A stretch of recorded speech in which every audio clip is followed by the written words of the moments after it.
Hello everyone, I am Surabhi Raheja and मैं आप लोगों के लिए लेकर आ रही हूँ एक प्रैक्टिस सेशन सीरीज जिसमें हम लोग जेनेटिक्स चैप्टर से कुछ क्वेश्चंस को डिस्कस यहाँ पे करेंगे। जेनेटिक्स चैप्टर को एक और नाम से भी बोलते हैं principle of inheritance and variation. तो इस चैप्टर का स्टार्टिंग से लेके एंड तक सभी टॉपिक्स को कवर किया जाएगा, बट थ्रू दी क्वेश्चंस हम डिस्कस करेंगे यहाँ पर। ठीक है, तो यहाँ पर डिफरेंट प्रैक्टिस शीट यहाँ पर होगी। प्रैक्टिस शीट को डिटेल में डिस्कस किया जाएगा, डिटेल में साथ साथ कॉन्सेप्ट को भी हम सीखेंगे और प्लस में हम क्वेश्चंस भी यहाँ पे प्रैक्टिस करेंगे। तो अगर आप किसी भी एग्जाम की आप तैयारी कर रहे हो तो आपके लिए ये जो प्रैक्टिस सीरीज है ये बहुत हेल्पफुल रहने वाली है। ठीक है, तो इसमें हम डिफरेंट स्टार्टिंग से लेके एंड तक सभी क्वेश्चंस को यहाँ पे डिस्कस करेंगे। सो सबसे पहले हम लोग स्टार्ट करते हैं पे प्रैक्टिस शीट 1। प्रैक्टिस शीट 1 में जो क्वेश्चंस आपके रहेंगे इसमें रहेंगे बिल्कुल स्टार्टिंग से जो मेंडल का एक्सपेरिमेंट था कि मेंडल ने अपना जो एक्सपेरिमेंट पी प्लांट पर किया था, कितने ट्रेड्स उन्होंने चूज किया था, वहां पर कौन से क्रोमोसोम पर वो ट्रेड्स प्रेजेंट थे, या फिर यहाँ पे मेंडल का जो काम था वो कब पब्लिश यहाँ पर हुआ था, साइंटिस्ट के बेस्ड यहाँ पर क्वेश्चन होंगे। तो फर्स्ट प्रैक्टिस शीट हमारी बेसिक यहाँ पर एक जो स्टार्टिंग में जो मेंडल ने एक्सपेरिमेंट किया था। सो स्टार्ट करते हैं। सो सबसे पहले फर्स्ट यहाँ पे क्वेश्चन आता है। फर्स्ट क्वेश्चन यहाँ पे है the term genetics was coined by. अब ये क्वेश्चन है कि जो जेनेटिक्स टर्म है वो किसने क्वाइन की थी। अब जैसे जो एग्जाम्स होते हैं, एग्जाम्स में ना यहाँ पे डिफरेंट साइंटिस्ट बेस्ड क्वेश्चन भी आ जाते हैं। डिफरेंट साइंटिस्ट बेस्ड क्वेश्चन में जैसे अभी तो यहाँ पे क्या पूछा है, यहाँ पे पूछ लिया कि यहाँ पे टर्म जेनेटिक्स किसने दी थी। ठीक है, अब क्वेश्चन ऐसे भी आ सकता है कि which one of the following is father of genetics. एक क्वेश्चन आपका ऐसे बन सकता है साइंटिस्ट बेस्ड। एक क्वेश्चन आपका ऐसे बन सकता है कि एक तो नॉर्मल जेनेटिक्स के फादर, नेक्स्ट बन सकता है फादर ऑफ मॉडर्न जेनेटिक्स। जैसे देखो यहाँ पर आ जाएगा, ये यहाँ पर होगा, ये फादर ऑफ जेनेटिक्स यहाँ पर आ जाएंगे। ठीक है, क्वेश्चन कैसे बन सकता है, यहाँ पर बन सकता है फादर ऑफ जेनेटिक्स। एक आपका पैटर्न ऐसे बन सकता है, फादर ऑफ जेनेटिक्स कौन है। ठीक है, ऐसे आपका एक क्वेश्चन बन सकता है father of modern genetics. And एक क्वेश्चन यहाँ पे बन सकता है फादर ऑफ एक्सपेरिमेंटल जेनेटिक्स।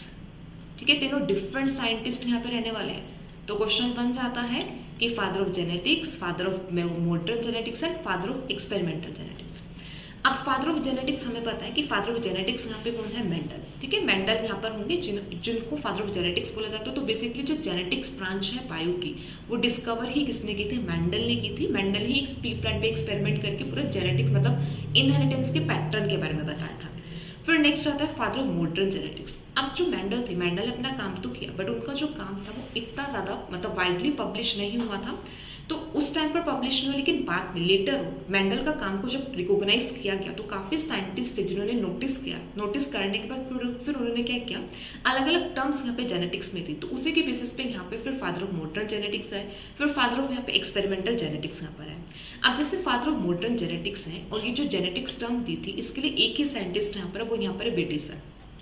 ठीक है, तो ये बेटिसन यहाँ पर होंगी, इनको फादर ऑफ मॉडर्न जेनेटिक्स भी बोला जाता है एंड इन्होंने ही यहाँ पे टर्म जेनेटिक्स को भी दिया था। ठीक है, अब ऐसे अगर यहाँ पर आता है father of experimental genetics, experimental genetics यहाँ पर आता है मॉर्गन।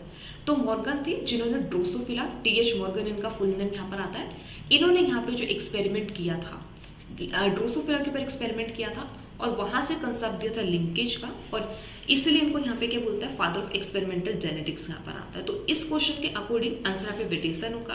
अगर जेनेटिक्स फादर आता तो मेंडल, अगर यहाँ पर आता मॉडर्न जेनेटिक्स तो मॉर्गन नहीं तो बेटिसन यहाँ पर होता, एंड एक्सपेरिमेंटल जेनेटिक्स आता तो यहाँ पे बनता मॉर्गन।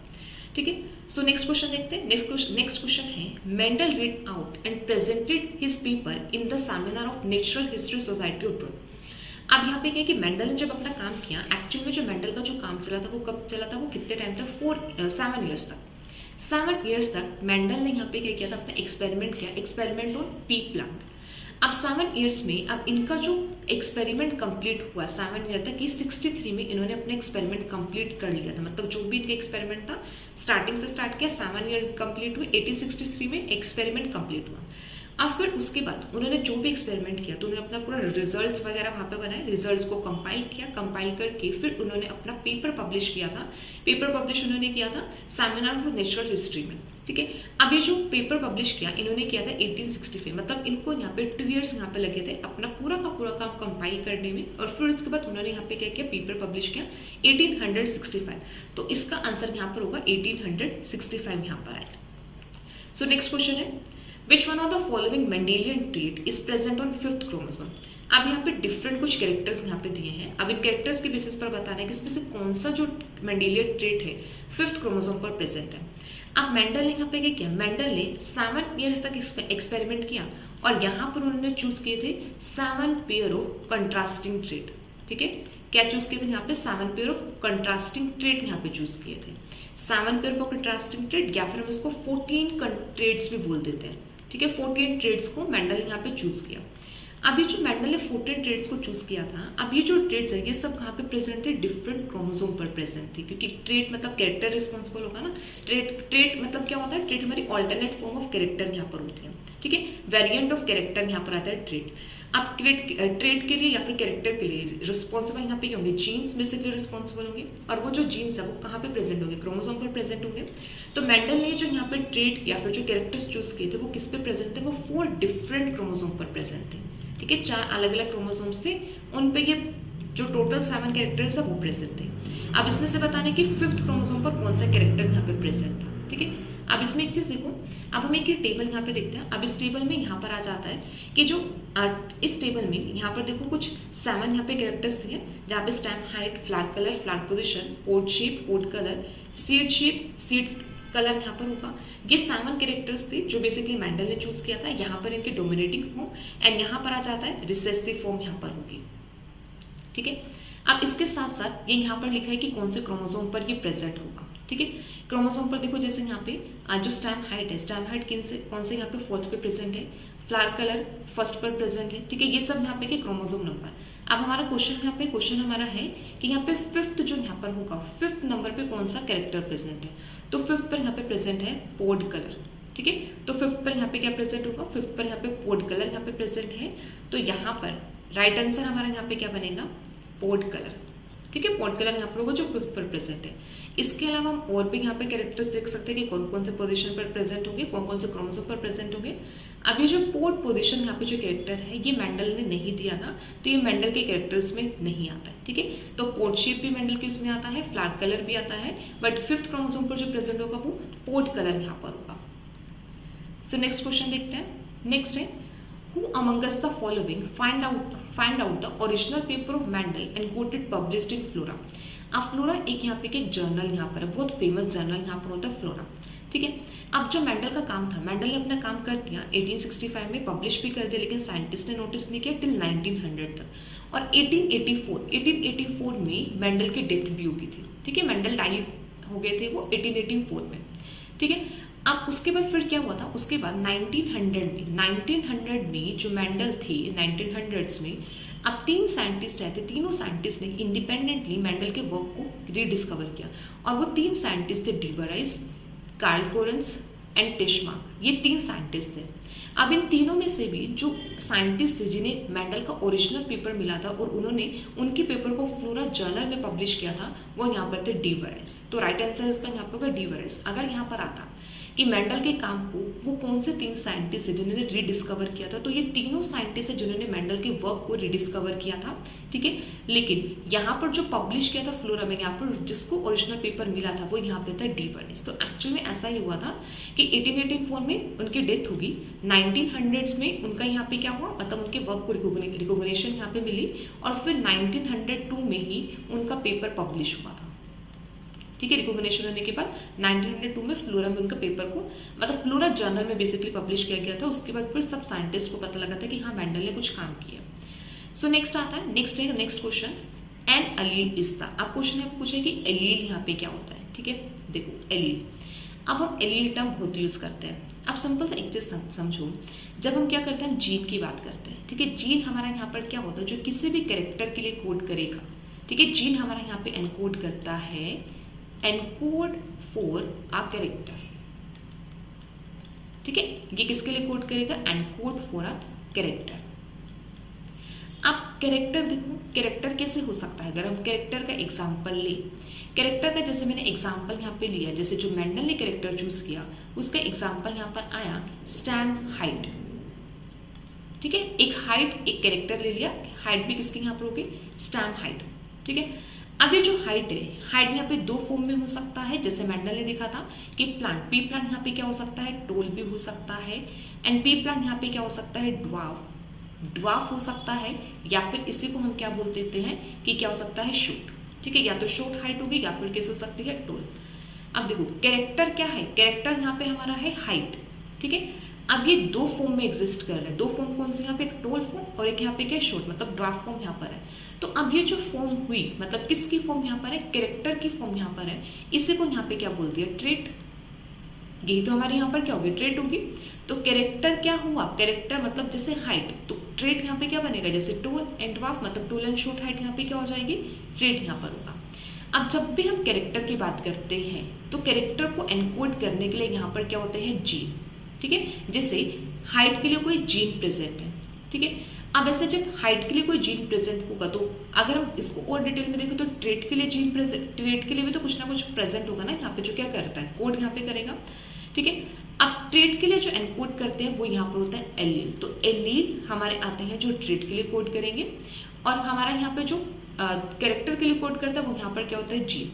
ठीक है, अब एलील देखो, अब जैसे हमने यहाँ पे ट्रेट को क्या बोला, trait is the alternate form of character, या फिर वेरिएंट ऑफ कैरेक्टर यहाँ पर होगा एलील, ट्रेट। तो हमारा एलील पे यहाँ पे क्या बनेगा, एलील पे यहाँ पे क्या होगी, ऑल्टरनेट फॉर्म ऑफ जीन होगी, या फिर हम क्या बोलेंगे, वेरिएंट ऑफ जीन होगा। इसको ऐसे समझो, जैसे यहाँ पे हाइट है, हाइट के लिए यहाँ पे क्या बोलते हैं कि यहाँ पे कोई जीन है। अब उसमें से जो टोल यहाँ पर है, टोल के लिए ट्रेट यहाँ पे क्या हुआ, टी, कैपिटल टी। और यहाँ पे जो ड्वार्फ है, ड्वार्फ के लिए जो यहाँ पे एलील है वो यहाँ पे क्या प्रेजेंट है, स्मॉल टी। ठीक है, मतलब ये वाला जो एलील है it is responsible for the tallness of the plant, मतलब उसकी हाइट के लिए यहाँ पे रिस्पॉन्सिबल है, टॉल हाइट के लिए। And small T is responsible for the dwarfness of the plant. ठीक है, और जब यही एलील्स आपस में पेयर में आते हैं, ठीक है, जैसे देखो एलील्स पेयर में कैसे, अगर मैं कैपिटल टी का पेयर बना दूं और एक कैपिटल टी स्मॉल टी का पेयर बना दूं, या फिर मैं क्या बना दूं, यहाँ पे स्मॉल टी का पेयर बना दूं, तो यही तो मेरे यहाँ पे क्या बन जाएंगे, जीन। ठीक है, यही तो यहाँ पे क्या बनेंगे, जीन बनेंगे ना।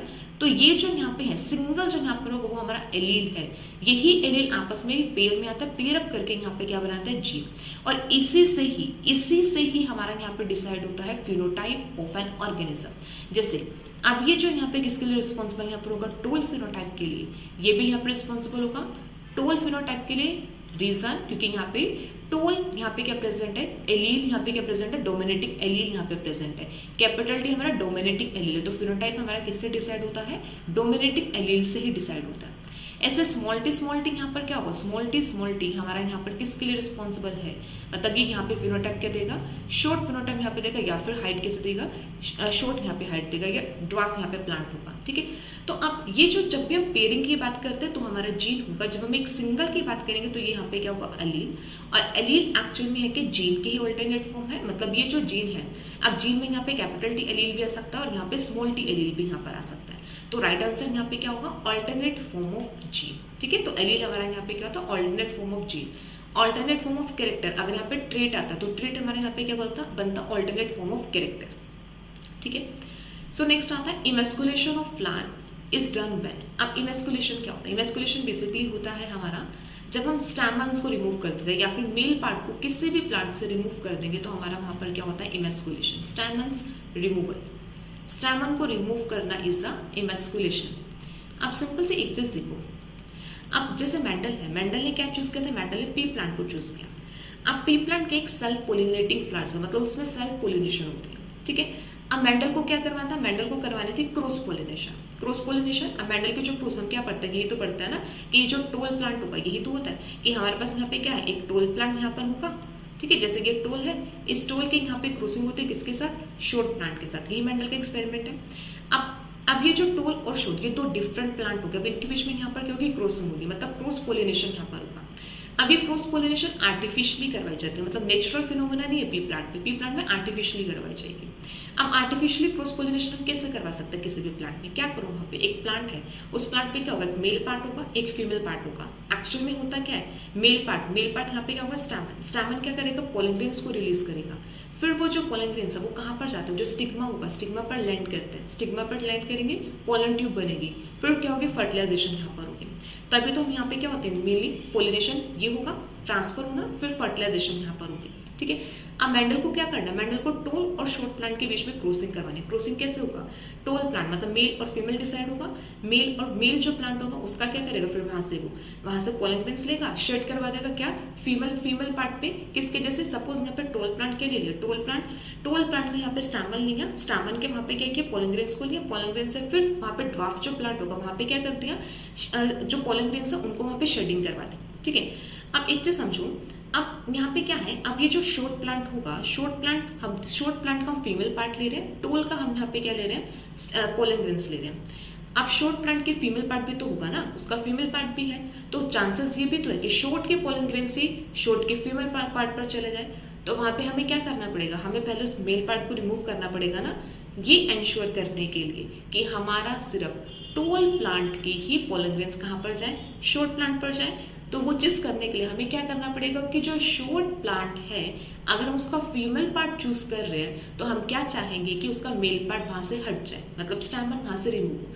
तो स्टैमन को रिमूव करना ही क्या होगा, इमेस्कुलेशन।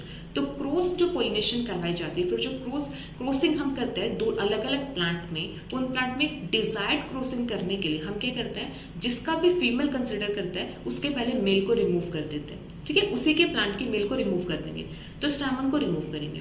अब स्टैमन को रिमूव भी दो कंडीशन में कर सकता है, या तो मैच्योर स्टैमन को रिमूव कर दो या इमेच्योर स्टैमन को रिमूव कर दो। मैच्योर स्टैमन का मतलब क्या हुआ कि उसमें पोलन ग्रेन्स बन चुके हैं, अब वो रेडी है क्या करने में, डाइसेंस होने में, फटने के लिए रेडी है, पोलन ग्रेन्स रिलीज करने के लिए रेडी, मैच्योर हो चुके हैं। अब एक यहाँ पे पोलन ग्रेन ऐसा होगा, स्टैमन ऐसा होगा कि जो इमेच्योर है, इमेच्योर मतलब अभी पोलन ग्रेन्स वहां पे बने नहीं है। अब एक चीज समझो, अगर हम मैच्योर पोलन ग्रेन में ऑलरेडी पोलन ग्रेन्स रेडी है, वो कभी भी रिलीज हो सकता है कि रिलीज हो भी जाए, तब कोई फायदा नहीं होगा ना वहाँ पे स्टैमन को रिमूव करने का। स्टैमन को रिमूव करने का फायदा तब भी उसकी इमेच्योर कंडीशन में हटा दो, जिससे ये श्योरिटी हो जाएगी कि जब इमेच्योर फॉर्म में पोलन ग्रेन्स को या फिर स्टैमन को वहां से रिलीज कर दिया, रिमूव होगी, तो अब हमारा सिर्फ वहां पे फीमेल पार्ट बचेगा, और उस फीमेल पार्ट में हम सिर्फ क्या कर सकते हैं, अब अपने डिजायर्ड पोलन ग्रेन्स को शेड कर सकते हैं। ठीक है, तो इमेस्कुलेशन तो होगी, इमेस्कुलेशन स्टैमन तो है, यहाँ पे स्टैमन की रिमूवल तो है, बट स्टैमन को भी यहाँ पे कब रिमूव किया जाता है, जब वो अपने इमेच्योर फॉर्म में होते हैं, क्योंकि मैच्योर फॉर्म में तो वो ऑलरेडी पोलन ग्रेन्स को रिलीज कर देंगे, तब कोई बेनिफिट नहीं होगा वहाँ पे स्टैमन को वहां से रिमूव करने का। तो राइट आंसर यहाँ पे क्या बनेगा, स्टैमन्स आर इमेच्योर। ठीक है, आई होप ये क्लियर होगा सबको कॉन्सेप्ट। सो नेक्स्ट क्वेश्चन देखते हैं। नेक्स्ट क्वेश्चन यहाँ पर है, sum total of genes with all this allele at any time in a unit of evolution is called। अब इसको समझना, अब देखो यहाँ पे हमसे क्या पूछा है, हमसे पूछा है sum total of genes. Sum total of genes का मतलब है, जैसे मैंने यहाँ पे एक ए जीन ले लिया, बी जीन ले लिया, फिर सी जीन लिया, फिर डी जीन लिया, ई जीन लिया। ठीक है, ये यहाँ पे इन सब का सम, मतलब A plus B plus C plus D plus E, A यहाँ पे प्लस में सबका plus, A plus C plus D, see sum total of jeans.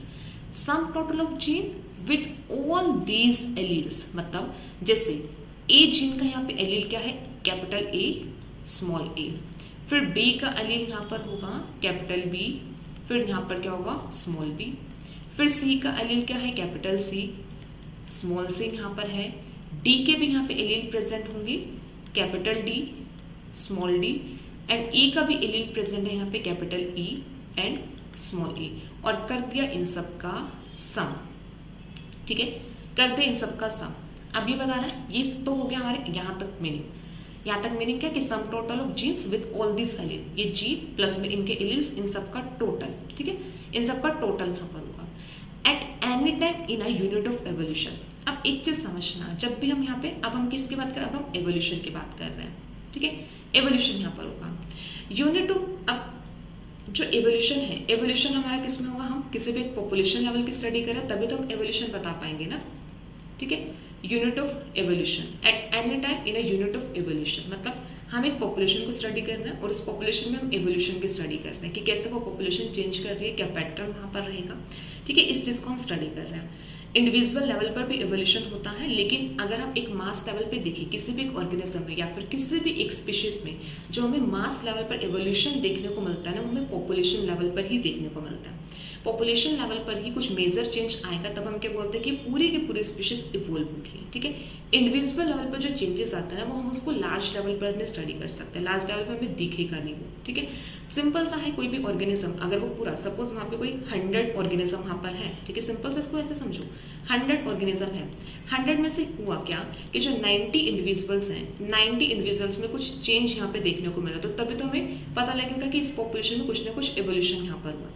अगर सपोज यहाँ पे कुछ 10 या 5 इंडिविजुअल्स में कुछ भी चेंज आया, एवोल्यूशन इंडिविजुअल लेवल पर भी हो रहा है, यहाँ पर जो चेंज होगा बट वो हमें लार्ज स्केल पे नहीं देखने को मिलेगा, तो हम ये नहीं बोलेंगे कि पूरी की पूरी स्पीशीज है ये इवोल्व कर रही है। ठीक है, अब क्या होता है कि जब भी हम जीन्स की स्टडी करते हैं ना, जीन्स की स्टडी हमें अलग अलग लेवल पे होती है। ठीक है, अगर यहाँ पर होता, अगर हम एक इंडिविजुअल में जीन्स की स्टडी करते या फिर हम एक इंडिविजुअल में क्या बोलते कि इसमें यहाँ पे क्या प्रेजेंट है, टोटल जीन, जैसे सपोज एक सेल के अंदर जितने जीन प्रेजेंट है, जैसे मैंने एक ये सेल बनाया, इस सेल में यहाँ पे न्यूक्लियस है, अब इस न्यूक्लियस में यहाँ पे क्या प्रेजेंट है, जीन प्रेजेंट है, तो इनका जब सम होगा, जब एक 1 सेल की बात होगी, 1 इंडिविजुअल की बात होती है, 1 सेल 1 इंडिविजुअल, तो यहाँ पे ये टोटल जो नंबर ऑफ जीन्स प्रेजेंट होते हैं उसे हम बोलते हैं जीनोम। वो क्या होता है, जीनोम, जैसे सुना होगा ह्यूमन जीनोम प्रोजेक्ट होता है। ह्यूमन जीनोम प्रोजेक्ट का मतलब क्या है कि ह्यूमन के एक सेल में जितना डीएनए प्रेजेंट था उस सबको सीक्वेंस कर दे, उसका ऑर्डर बता दे कि जीन्स वहाँ पे कैसे अरेंज है। ठीक है, तो जीनोम जब भी हम बात करें, जीनोम हमारा एक सेल में बात होगा, एक सेल में कितने नंबर ऑफ जीन्स वहाँ पे प्रेजेंट है, सम टोटल ऑफ जीन। अब यहाँ पे उन्होंने ये चीज तो मेंशन नहीं किया ना कि इंडिविजुअल की बात करें या फिर पॉपुलेशन लेवल पे बात कर रहे हैं। अब यहाँ पर उन्होंने मेंशन करते हैं at any time in a unit of evolution. जब भी यूनिट ऑफ एवोल्यूशन का मतलब क्या है कि पॉपुलेशन लेवल पर जब हमें देखने को यहाँ पे मिल रहा है, अब पॉपुलेशन लेवल पर जितने भी सम टोटल ऑफ जीन्स हो गए वो जीनोम नहीं होता है। पॉपुलेशन लेवल पर हमारा जीनोम नहीं होता, जीनोम हमारा इंडिविजुअल लेवल पर होता है। पॉपुलेशन लेवल पर जो सम टोटल ऑफ जीन्स होता है वो हमारा होता है जीन पूल। तो जीन पूल होता है जब भी हम एक पॉपुलेशन में जितने भी जीन्स प्रेजेंट है, जितने भी एलील्स प्रेजेंट है, सबको टोटल कर देंगे तो वो हमारा बनता है जीन पूल। तो राइट आंसर इसका यहाँ पर क्या होगा, जीन पूल यहाँ पर होगा। ठीक है, अगर यहाँ पे यूनिट ऑफ एवोल्यूशन ना करके यहाँ पर सिंपल से लिखा होता sum total of genes with all this alleles in a individual. ठीक है, इन एन इंडिविजुअल अगर होता तो हमारा राइट आंसर यहाँ पे क्या बनता है, जीनोम। ठीक है, अब जीनोटाइप भी नहीं हो सकता है। जीनोटाइप तो मेंडल ने बताया था कि जैसे कोई भी एक ऑर्गेनिज्म है, जैसे यहाँ पे कैपिटल टी, ये किसी एक ऑर्गेनिज्म का जीनोटाइप यहाँ पर हुआ। तो जीनोटाइप कभी भी sum total of genes with all these alleles नहीं होता। जीनोटाइप तो जैसे एक ही जीनोटाइप हमारा बन सकता है, तो ये तो एलील का कॉम्बिनेशन होगा, वो भी सिर्फ एक, मतलब यहाँ पे क्या होगा, एक ही कैरेक्टर के जो एलील्स यहाँ पे कंबाइन होते हैं। ठीक है, जैसे यहाँ पे कैपिटल टी स्मॉल टी भी हो सकता है, स्मॉल टी भी, तो ये हमारे जीनोटाइप बनेंगे। ये जीनोटाइप है जिसमें सिर्फ पेयर ऑफ एलील्स प्रेजेंट होंगे, बट यहाँ पे सम टोटल ऑफ जीन्स पूछा था तो जीनोटाइप नहीं होगा। जीन लाइब्रेरी जो होता है, जीन लाइब्रेरी हम बनाते हैं, ये भी आर्टिफिशियली डिजाइन की जाती है। जैसे क्या सिंपल सा एक जीन है, उसको जैसे बुक्स लाइब्रेरी होती है, बुक्स लाइब्रेरी में क्या होता है, डिफरेंट टाइप के बुक्स प्रेजेंट होती है ना, तो एक लाइब्रेरी कंसिस्ट होती है। ऐसे जीन की भी लाइब्रेरी होती है जिसमें हम अलग अलग जीन्स को जो हमने स्टडी करता है, फिर जो डिसाइड होता है, उन सबकी एक लाइब्रेरी बना के रख देते हैं। या फिर किसी एक पर्टिकुलर जीन की भी लाइब्रेरी बनती है, या फिर पूरे जितने भी जीन्स, पूरे क्रोमोसोम की भी लाइब्रेरी बनती है। तो लाइब्रेरी को भी, मतलब ये भी हमारा टोटल पॉपुलेशन लेवल पर नहीं होता, ये भी एक इंडिविजुअल लेवल पर है कि इंडिविजुअल में एक पर्टिकुलर सीक्वेंस प्रेजेंट है, एक पर्टिकुलर टारगेट डीएनए है, उस टारगेट डीएनए का हम क्या कर रहे हैं, एक लाइब्रेरी बना के रख रहे हैं। ठीक है, तो राइट आंसर यहाँ पे जीन लाइब्रेरी यहाँ पर होगा, सॉरी जीन पूल यहाँ पर होगा। ठीक है, यहाँ पे पॉपुलेशन में पूछा तो जीन पूल यहाँ पर आएगा। सो नेक्स्ट क्वेश्चन देखते हैं। नेक्स्ट क्वेश्चन यहाँ पर है रेसिप्रोकल क्रॉस। अब नेक्स्ट आता है रेसिप्रोकल क्रॉस। रेसिप्रोकल क्रॉस की थी मेंडल ने क्या किया था, देखो जैसे यहाँ पे ये है मेल प्लांट, ठीक है, ये मेल का सिंबल यहाँ पर होगा। ठीक है, इसका यहाँ पे क्या किया, ये क्रॉसिंग यहाँ पे, इसको मैं इधर लिखती हूँ। एक यहाँ पे क्या किया, मेल प्लांट लिया, एक यहाँ पे क्या किया, फीमेल प्लांट यहाँ पे लिया। ठीक है, अब इन दोनों की क्रॉसिंग करवाई। अब जो मेल प्लांट यहाँ पे लिया वो क्या लिया, यहाँ पे टोल, एंड फीमेल प्लांट यहाँ पे क्या लिया, शोट। ठीक है, जैसे मेंडल ने जो क्रॉस किया था वो यहाँ पर है, टोल एंड शोट। अब क्या किया, अब इनके अगर हम इस चीज को रिवर्स करते, रिवर्स मतलब क्या किया, अपोजिट क्या किया कि पहले यहाँ पे मेल प्लांट क्या लिया, टोल, अब यहाँ पे क्या लिया कि जो मेल प्लांट है, मेल प्लांट को यहाँ पे ले लिया शोट। ठीक है, इसकी क्रॉसिंग करवा दी। अब ये जो फीमेल प्लांट यहाँ पे क्या ले लिया, टोल। तो अब देखो दोनों को रेसिप्रोकल कर दिया, रेसिप्रोकल मतलब अपोजिट कर दिया कि पहले जो फीमेल प्लांट थी अब वो मेल ले लिया, जो पहले मेल प्लांट था वो फीमेल हो गया। तो इस टाइप के जो क्रोसेस होते हैं उन्हें रेसिप्रोकल क्रोसेस बोला जाता है। तो मेंडल ने अपनी जो भी मतलब क्रोसेस की थी उन्होंने रेसिप्रोकल क्रोस को भी इंक्लूड किया था, ये देखने के लिए कि ये जो कैरेक्टर्स है, ये कैरेक्टर्स बेसिकली किसी सेक्स क्रोमोसोम स्पेसिफिक कैरेक्टर तो नहीं है, कि मतलब ऐसा तो नहीं कि कोई फीमेल का स्पेसिफिक कैरेक्टर है, या फिर अगर हम कैरेक्टर चेंज कर रहे हैं आगे हमारी रेशियो सेम आ रही है या फिर नहीं आ रही। तो उस चीज़ को देखने के लिए मेंडल ने यहाँ पे रेसिप्रोकल क्रोसेस की थी। तो अब रेसिप्रोकल प्रोसेस में देखो यहाँ पे क्या होगा, pollen grains from one variety deposited on the stigma of the contrasting variety, जैसे टोल से शॉर्ट पे यहाँ पे पोलन ग्रेन क्या कर दिए, रिवर्स कर दिए, एंड वाइस वर्सा में कि मतलब यहाँ पे शॉर्ट के पोलन ग्रेन्स पे टोल पर डिपॉजिट किए जा सकते हैं, टोल के पोलन ग्रेन्स पे यहाँ पे क्या किया जा सकता है, शॉर्ट पर डिपॉजिट किए जाते हैं। तो ऐसी प्रोसेस को हम बोलते हैं रेसिप्रोकल प्रोसेस। और ये जो मेंडल ने एक्सपेरिमेंट किया था वो था हमारा hybridization experiment, P plant project experiment था, हाइब्रिडाइजेशन एक्सपेरिमेंट था। सो राइट आंसर इसका यहाँ पर होगा option 3। So next question is, next है bridge between two generations which contributes equally in heredity of the offspring. Heredity होता है प्रोसेस ऑफ इनहेरिटेंस या फिर process of transfer of character from one generation to next generation. अब ये बताना है कि जो दो जनरेशन है, दो जनरेशन का मतलब ये है कि जैसे एक पेरेंटल, फिर उसके बाद यहाँ पर आ जाती है हमारी फर्स्ट जनरेशन आ जाती है। फर्स्ट जनरेशन का मतलब है जैसे ऑफस्प्रिंग्स जो यहाँ पर आता है फर्स्ट जनरेशन। अब इन दोनों के बीच में ब्रिज क्या है, मतलब किसके थ्रू पेरेंट्स से आगे जो फर्स्ट जनरेशन है कैरेक्टर्स ट्रांसफर होते हैं। ठीक है, ये चीज पता नहीं कि पेरेंट्स से जो कैरेक्टर ट्रांसफर होते हैं उनके बीच का ब्रिज क्या है, किसके थ्रू यहाँ पे कैरेक्टर्स एक्चुअल में ट्रांसफर होते हैं। ठीक है, और दोनों जो यहाँ पे वो क्या करते हैं, इक्वली कंट्रीब्यूट करते हैं इन दी हेरिडिटी। ठीक है, ब्रिज यहाँ पे पता ना दोनों जनरेशन का दोनों का इक्वली कंट्रीब्यूशन आ रहा है। अब इक्वली कंट्रीब्यूशन कैसे होगा, जब हम यहाँ पे क्या देखते हैं, हमारे पास यहाँ पे पेरेंट 1 होगा, ठीक है, एंड यहाँ पे पेरेंट 2। अब पेरेंट 1 से यहाँ पर क्या आ रहा है, पेरेंट 1 जैसे यहाँ पे मेल है तो मतलब मेल गैमेट यहाँ पर आएंगे, स्पर्म यहाँ पर होगा। ऐसे ही पेरेंट 2 से यहाँ पर क्या आता है, एग यहाँ पर होगा, फीमेल। अब जब दोनों के क्रोमोसोम होंगे दोनों यहाँ पे क्या करते हैं, इक्वल इक्वल कंट्रीब्यूट करता है कि equal number of chromosome sperm से आता है, इक्वल नंबर ऑफ एग्स आता है, दोनों फ्यूज करके जाइगोट बनाता है, एंड जाइगोट में फिर दोनों के कॉम्बिनेशन से यहाँ पे क्रोमोसोम प्रेजेंट होते हैं। तो एक्चुअल में जो इक्वली कंट्रीब्यूट करते हैं इन दी हेरिडिटी ऑफ द ऑफस्प्रिंग वो यहाँ पे क्या आता है, स्पर्म एंड एग यहाँ पर होता है। ठीक है, सोमैटिक सेल्स तो हेरिडिटी में पार्टिसिपेट ही नहीं करते, सोमैटिक सेल्स में हेरिडिटी होती ही नहीं है। क्रोमोसोम पार्टिसिपेट करता है, क्रोमोसोम बेस्ड ट्रांसफर होता है, बट इक्वली क्या होगा, क्रोमोसोम इक्वली मतलब कहाँ से इक्वल नंबर ऑफ क्रोमोसोम्स आ रहे हैं, तो वो कहाँ से आता है, स्पर्म एंड एग से यहाँ पर आता है। तो राइट आंसर यहाँ पे क्या होगा, sperm and egg. So next and last question होगा इस प्रैक्टिस शीट का, वो है according to Mendelism which character is showing dominance, मतलब इसमें से कौन सा कैरेक्टर है जो डोमिनेंस शो करता है। अब अभी हमने जो एक स्लाइड की थी वहाँ पर डोमिनेंट और रिसेसिव कैरेक्टर किया था। ठीक है, अगर लास्ट स्लाइड पर चले तो उसमें देखते हैं, हाँ देखो ये रहा, ये हमने किया था डोमिनेंट और रिसेसिव। तो इसमें stem height, flower colour, flower position, pod shape, pod colour, seed shape, ठीक है, ये कैरेक्टर्स थे।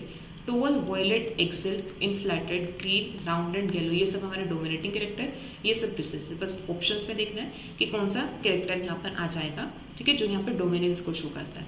तो डोमिनेंस को टर्मिनल पोजिशन ऑफ फ्लावर हमारी किसमें आती है, रिसेसिव में, क्योंकि एक्सेल पोजीशन यहाँ पे डोमिनेटिंग होता है।